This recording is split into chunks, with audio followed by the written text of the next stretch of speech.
अब बच्चे खुश और मम्मी भी। कारवां मिनी किड्स। सती का यज्ञ दहन में चले जाना। सती के पिता राजा दक्ष ने एक बड़ा आयोजन किया था, जिसमें शिवजी और वो उनके प्यारे साथी नंदी के साथ पहुंचे। दक्ष ने सती का स्वागत किया, लेकिन शिवजी को सबके सामने बुरा भला कहने लगे कि वो मृत्यु का दानव है और शमशान घाट का डरावना साया है। डायन और बुरी आत्माओं के देवता की हमारे इस अच्छे आयोजन में क्या जरूरत है? दक्ष चिल्लाया। सती अपने पति का अपमान सुनकर बहुत दुखी हुई और अपने पिता दक्ष से रुक जाने की विनती की, मगर दक्ष अपने आप को रोक नहीं पाए। अपने आप को देवता कह जाने वाले जो गंदे कपड़े पहनकर, गले में सांप लपेटकर ऐसे आयोजन में पागल के तरह नाचते हुए ये शोभा नहीं देता। दक्ष बिना रुके बोलते ही गए, जब तक सती और बर्दाश्त नहीं कर सकी। सती को अपने पति की बात भी याद आ गई कि अपने गुस्से को अपने ऊपर हावी नहीं होने देना चाहिए। सती ने बहुत दुखी होकर कहा, मुझे शर्म आती है अपने आप को आपकी बेटी कहलाते हुए, क्योंकि मैंने अपने पति को ये वचन दिया है कि बदला नहीं लूंगी। इसलिए मैं कम से कम इतना करती हूँ कि आज से आपको अपने आप से अलग करती हूँ। मैं अपने आप को इस आग में खाक करती हूँ और तब तक धरती पर नहीं आऊंगी जब तक मैं एक ऐसे पिता के यहाँ पैदा नहीं होती जिसकी मैं इज्जत कर सकूं। ये बोलकर सती आग में कूद गई। दक्ष ने सती के बलिदान को नजरअंदाज करते हुए अपने यज्ञ को जारी रखा। जब शिवजी को नंदी से ये मालूम पड़ा कि उसकी पत्नी सती ने अपनी जान दे दी है, तो वो इतनी जोर से चिल्लाए कि पूरी दुनिया हिल गई। उन्होंने थोड़ी ही देर में अपनी लंबी जटाओं से एक राक्षस तैयार किया, जिसका नाम वीरभद्र था। उन्होंने राक्षस की पूरी सेना तैयार की, वीरभद्र के साथ लड़ाई लड़ने के लिए। सभी राक्षस तूफान की तरह दक्ष के यज्ञ में घुस गए और सब बर्बाद करने लगे। जो भी दक्ष के साथ था, उन सबको वीरभद्र की सेना ने मार डाला। आखिर में सभी बचे हुए लोग शिवजी के पास भाग आए अपनी जान बचाने के लिए। शिवजी दुनिया तबाह करने ही वाले थे, तभी ब्रह्मा जी बाकी के देवताओं के साथ शिवजी को शांत करने के लिए आ गए। शिवजी अभी अभी सती के बलिदान से काफी परेशान और दुखी थे।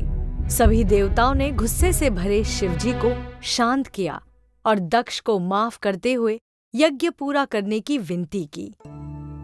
तब शिवजी ने सभी मरे हुए लोगों को जिंदा कर दिया और घायल हुए लोगों को ठीक कर दिया। आखिर में उन्होंने अपनी तीसरी आंख की ज्वाला कम करते हुए कहा, मैं दक्ष को दूसरी जिंदगी देता हूँ, मगर उसके इस बेवकूफी का निशान भी दूंगा जो हमेशा उसके साथ रहेगा। सभी देवता शिवजी की बात मान गए और दक्ष को माफ कर दिया। अपने सर की बजाय दक्ष को एक बकरे के रूप में अपनी बेवकूफी की निशानी मिल गई, जो सब लोग देख सकते थे। दक्ष शिवजी के पैरों में गिरकर रोने लगे और आखिर में उनकी अपार शक्ति को माना। बहुत हिम्मत करके शिवजी संयम में आकर फिर से तपस्या में लग गए और उस समय का इंतजार करने लगे जब सती का दूसरा जन्म हो और वो उनसे विवाह कर सके। सत्यव्रत। बहुत समय पहले एक अक्लमंद ब्राह्मण देवदत्ता अपनी पत्नी के साथ रहा करता था। वो लोग खुश थे, मगर फिर भी एक उदासी रहती थी, क्योंकि शादी के बहुत दिनों के बाद भी उन्हें कोई औलाद नहीं हुआ था। एक दिन देवदत्ता की पत्नी ने अपने पति से बोला, आप इस देश के सबसे अक्लमंद और पढ़े लिखे आदमी माने जाते हैं। आपने इतने यज्ञ भी किए हैं सबकी भलाई के लिए, तो आप एक यज्ञ अपने बेटे होने के लिए क्यों नहीं करते? देवदत्ता ने कहा, हाँ, मैं ये कर सकता हूँ, मगर मैंने आज तक दूसरों के भलाई के लिए ही यज्ञ किया है। पत्नी ने कहा, लेकिन आप अगर ये यज्ञ अपने भलाई के लिए करेंगे तो मुझे नहीं लगता कि इसमें कोई नुकसान है। ये सुनकर देवदत्ता ने कहा, अभी तक मैं भगवान के आशीर्वाद का इंतजार कर रहा था, मगर अब मैं बेटा पाने के लिए यज्ञ करूंगा। फिर एक अच्छे दिन पर देवदत्ता ने बहुत सारे साधु संत को यज्ञ के लिए बुलाया। बहुत से साधु में एक का नाम संत गोमिल था।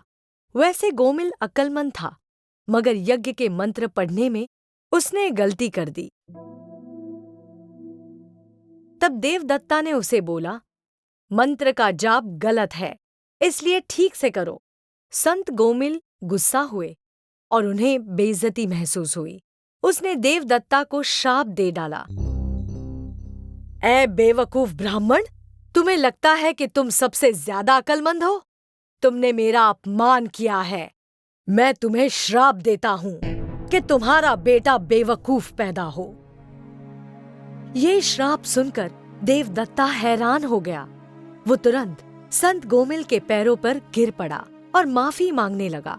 मुझसे गलती हो गई, मुझे माफ करें। अगर मेरा बेटा बेवकूफ पैदा होता है तो मुझे बहुत दुख होगा।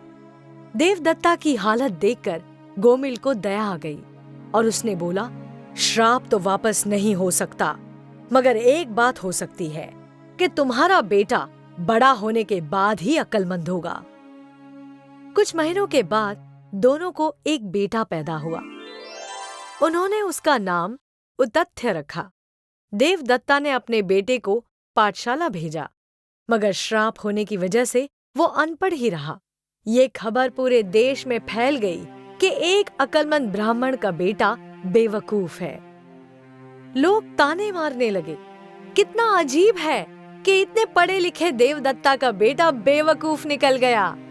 देवदत्ता के बेटे को ये ताने बुरे लगते थे। वो सोचता था कि मैं इतने बड़े विज्ञ का बेटा होकर बेवकूफ निकल गया। ये बेइज्जती है, मेरे माँ बाप की भी बेइज्जती है। लोग उनका सम्मान नहीं करते हैं मेरी वजह से, इसलिए मुझे कहीं दूर चले जाना चाहिए ताकि उन्हें शर्मिंदा नहीं होना पड़े। एक दिन वो घर से निकल गया और गंगा नदी के किनारे एक कुटिया में रहने लगा, मगर अनपढ़ होने की वजह से वो कोई रीति नीति नहीं कर पाता था, इसलिए इधर उधर भटकता रहता था। मगर उसमें एक खासियत थी, वो हमेशा सच बोलता था, इसलिए उसके आसपास के लोग उसे सत्यव्रता, सच बोलने वाला बुलाने लगे थे।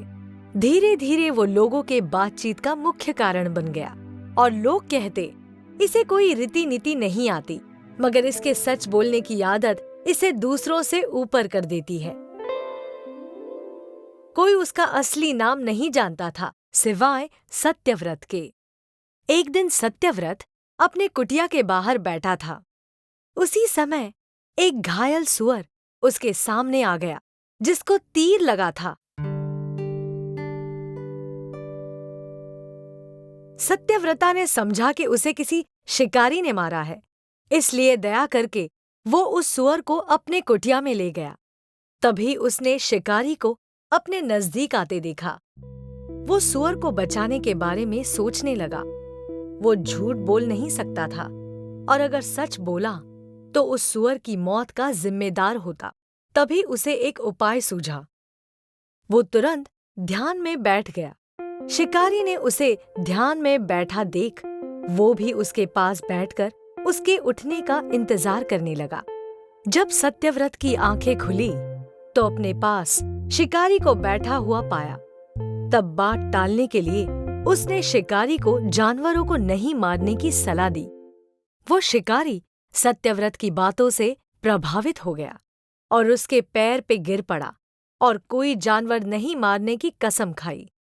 तभी अचानक वो घायल सुअर देवी के रूप में आ गया। देवी ने आशीर्वाद देते हुए कहा, बेटा, मैं तुम्हारी परीक्षा ले रही थी, तुम इस परीक्षा में सफल हो गए। मैं तुमसे खुश होकर तुम्हें वरदान देती हूँ कि तुम भी अपने पिता की तरह अक्लमंद और महान आदमी बनोगे। ये बोल के देवी गायब हो गई। तब सत्यव्रत अपने घर वापस चला गया और अपने माता पिता को सारी बातें बता दी। ये सुन के दोनों बहुत खुश हुए और इस तरह देवी के आशीर्वाद से सत्यव्रत भी अपने पिता की तरह एक विद्वान बन गया। अमरनाथ गुफा। ये एक बड़े महान आदमी त्रेता युग की बात है। एक दिन शिवजी और पार्वती जी कैलाश पर्वत पर घूम रहे थे। तभी पार्वती जी ने शिवजी से कहा, आप सबसे ज्यादा ताकतवर और सबसे ज्ञानी है। आप जन्म और मौत के दायरे से भी बाहर है। आप इस संसार के सारे मोह माया से भी दूर है।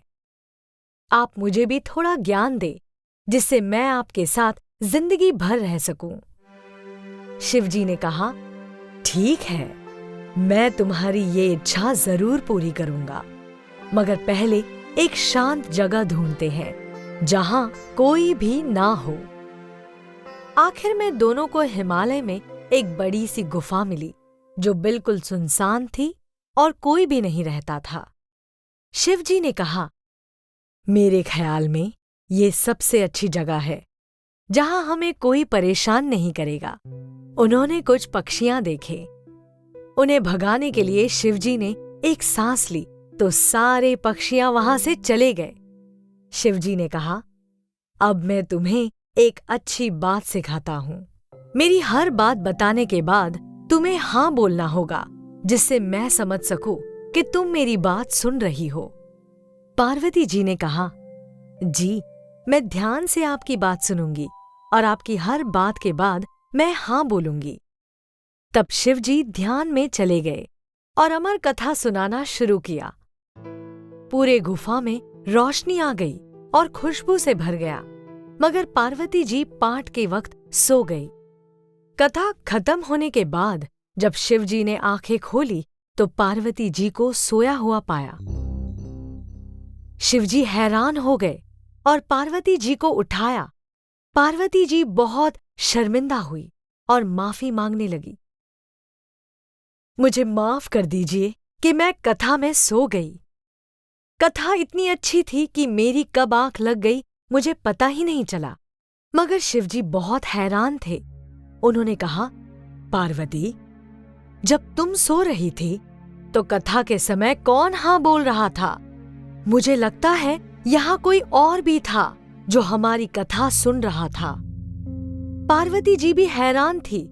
शिवजी उठकर चारों तरफ देखने लगे। तब उन्हें ऊपर एक घोंसला मिला जहां कुछ कबूतर थे। वो हैरान हो गए कि ऐसे वातावरण में कबूतर जिंदा कैसे हैं। उन्हें लगा कि कबूतर के रूप में कोई शैतान होगा जो छुपकर अमर कथा सुन रहा है। ये सोचकर शिवजी ने पूछा, तुम लोग कौन हो और यहाँ क्या कर रहे हो? एक कबूतर ने बोला, हम सब यहाँ अंडे में थे जब आपने यहाँ की वायु निकाल ली थी। हमारी माँ हमको छोड़कर चली गई, मगर जब हम अंडे से बाहर आए तब भी हम जिंदा थे, और ये अमर कथा की वजह से ही हुआ जो आप पार्वती जी को सुना रहे थे। शिवजी ने कहा, तुम लोग अमर कथा सुनकर हमेशा के लिए जी लिए, मगर मैं हैरान हूं कि तुम लोग इतने कम वायु में जिंदा कैसे हो। शिवजी और पार्वती जी वहां से चले गए, मगर अपने निशाने के रूप में वहां एक शिवलिंग छोड़ गए जो आज भी एक बर्फ के रूप में है। हम इसे अमरनाथ की गुफा भी कहते हैं। हजारों लोग दूर दूर से इस शिवलिंग के दर्शन के लिए आते हैं। ये माना जाता है कि आज भी वो 2 कबूतर उसी गुफा में रहते हैं और किसी के भी आने से वो बाहर चले जाते हैं, शोर से बचने के लिए। इस तरह शिवजी के इस पाठ से दोनों कबूतर अमर हो गए।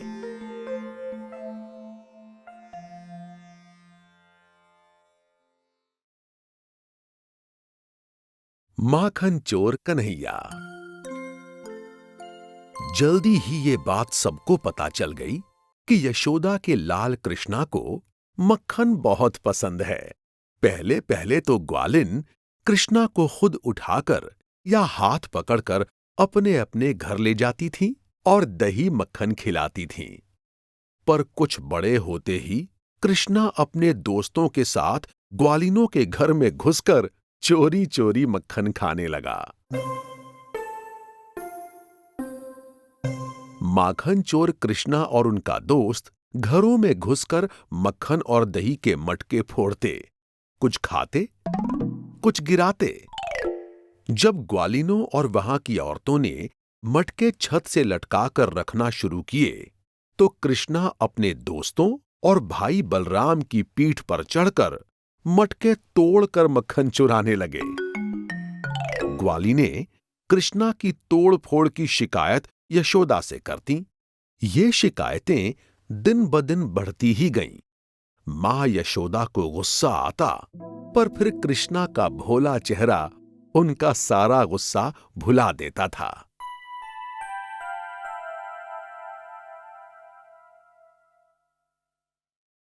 राधा का कृष्णा।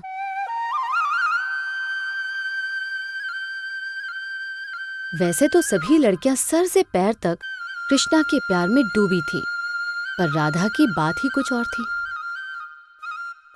कृष्णा के लिए राधा के प्यार की कोई सीमा नहीं थी।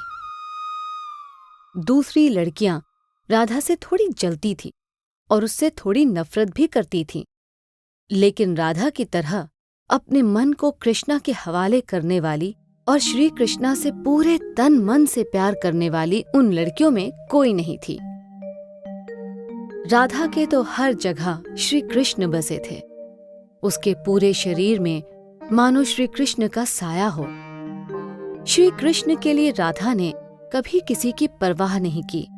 बदले में श्री कृष्ण ने भी राधा के प्यार को वो जगह दी जो उनकी जिंदगी में आने वाली 1000 रानियों में से किसी को भी नहीं मिली। राधा ने कभी श्री कृष्ण से शादी करने को नहीं कहा, मानो वो अपने और श्री कृष्ण के इस प्यार को शादी की रस्मों में नहीं बांधना चाहती हूँ। इसी तरह राधा और श्री कृष्ण का प्यार और उनकी जोड़ी एक प्यार की खूबसूरत मिसाल बनी।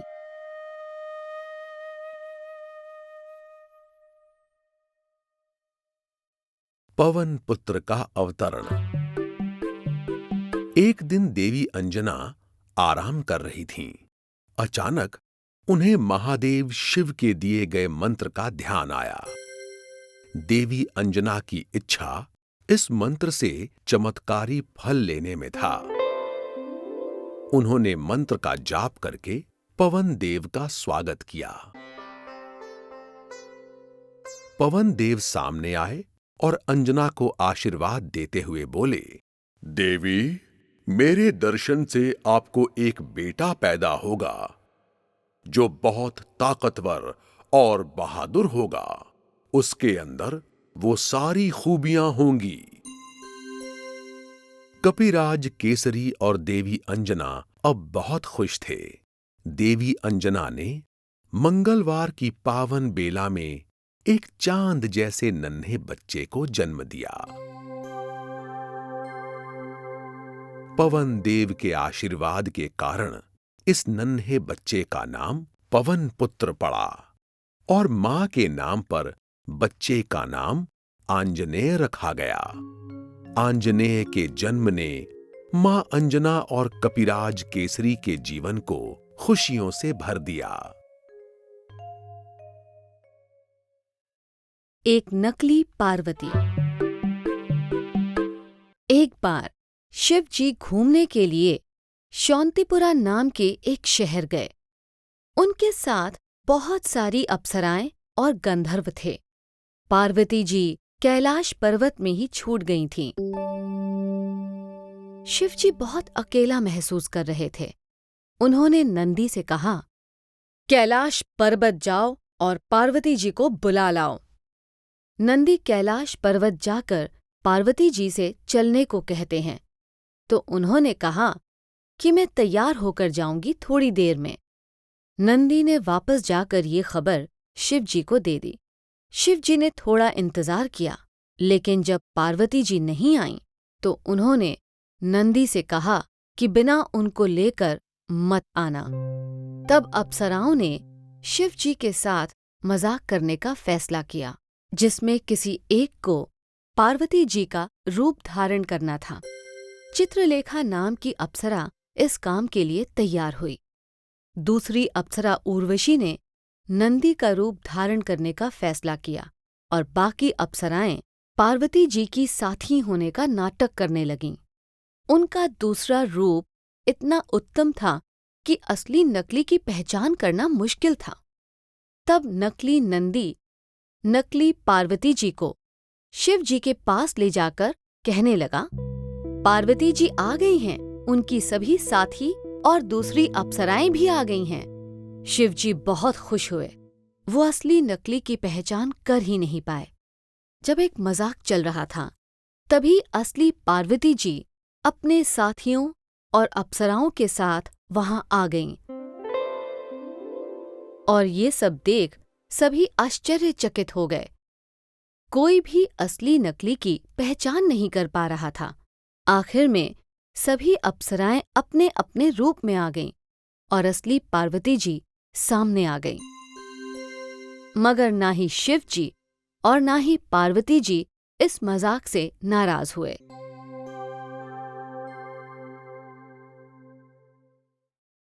एक और नकली पार्वती। ये उस समय की बात है जब एक बार पार्वती जी गोरे होने के लिए एक तपस्या पे गईं। ध्यान में जाने से पहले उन्होंने नंदी को बुलाया और कहा, मेरे पति को असली और नकली पार्वती का फर्क नहीं पता चल पाता है, इसलिए तुम दरवाजे पे अच्छी निगरानी रखना ताकि कोई नकली पार्वती अंदर ना आ जाए। एक राक्षस था जिसका नाम आदि था। उसने तपस्या की और बदले में ब्रह्मा जी से एक वरदान मांगा कि वो हमेशा जिंदा रहे और कभी न मरे। लेकिन ब्रह्मा जी ने उसे इनकार कर दिया, लेकिन एक दूसरा वरदान दिया कि वो सबसे ज्यादा ताकतवर हो जाए। आदि बहुत खुश होकर हिमालय में ऐसे ही घूम रहा था कि तभी उसने नंदी को शिव जी के घर के बाहर निगरानी करते हुए देखा। तुम यहां क्या कर रहे हो? आदि ने पूछा। नंदी ने उसे पूरी बात बता दी, जिसे सुनकर आदि वहां से चला गया। बाद में आदि वहां फिर वापस आया, मगर पार्वती जी का रूप लेके। वो द्वार से एक सांप का रूप धारण कर नीचे से निकल गया और अंदर प्रवेश करते ही फिर से पार्वती जी का रूप ले लिया। वो शिव जी से मिलने अंदर गया। पार्वती जी को देख शिव जी ने उसे गले लगाना चाहा, लेकिन जैसे ही उसके निकट गए, आदि ने राक्षस का रूप धारण कर शिव जी को मारने की कोशिश की। दोनों में लड़ाई हुई और शिव जी ने आखिर में आदि को मार डाला। लेकिन मरने से पहले आदि ने एक और चाल चली। उसने शिव जी से कहा, मेरा एक भाई है जो मुझसे ज्यादा ताकतवर है। वो वहां बदला लेने पार्वती जी के रूप में आएगा और आपको मारेगा। ये एक सफेद झूठ था, क्योंकि आदि का कोई भाई नहीं था। असली पार्वती जी अपनी तपस्या पूरी करके आईं, लेकिन शिव जी ने सोचा कि वो राक्षस का भाई है। इसलिए शिव जी ने अपने बहुत सारे रूप बनाए और पार्वती जी को मारना चाहा। पार्वती जी ने भी बहुत सारे रूप बनाए और शिव जी के बनाए हुए रूप को खत्म करने लगीं। हजारों बार ऐसा होता रहा। तब जाके शिव जी को लगा कि ये राक्षस नहीं हो सकता, बल्कि असली पार्वती ही होंगी, और इस तरह दोनों फिर से मिल गए। बंदर और मछुआरे। एक बंदर पेड़ की ऊंची डाल पर बैठा था। उसने देखा कि कुछ मछुआरे नदी में जाल बिछा रहे थे। अपना कुछ काम निपटाने के बाद वो आराम करने बैठ गए और खाना खाने लगे। बंदर कुछ ऐसा करना चाहता था जो पहले उसने जिंदगी में कभी नहीं किया था। वो पेड़ से नीचे आया और खुद ही जाल बिछाने की कोशिश करने लगा। इस कोशिश में वो खुद ही उस जाल में फंस गया। वो बुरी तरह उलझ गया तो चिल्लाने लगा, हाय मर गया, मुझे ये कैसी सजा मिली। मुझे इस फालतू के काम में हाथ डालना ही नहीं चाहिए था। मैं जाल बिछाने में जुट गया था, जबकि मुझे मछली पकड़ने के बारे में कुछ भी नहीं आता। मुझे इसकी सजा मिली है। सीख: जिस काम के बारे में जानते ना हो, उस काम को करने की कोशिश नहीं करनी चाहिए।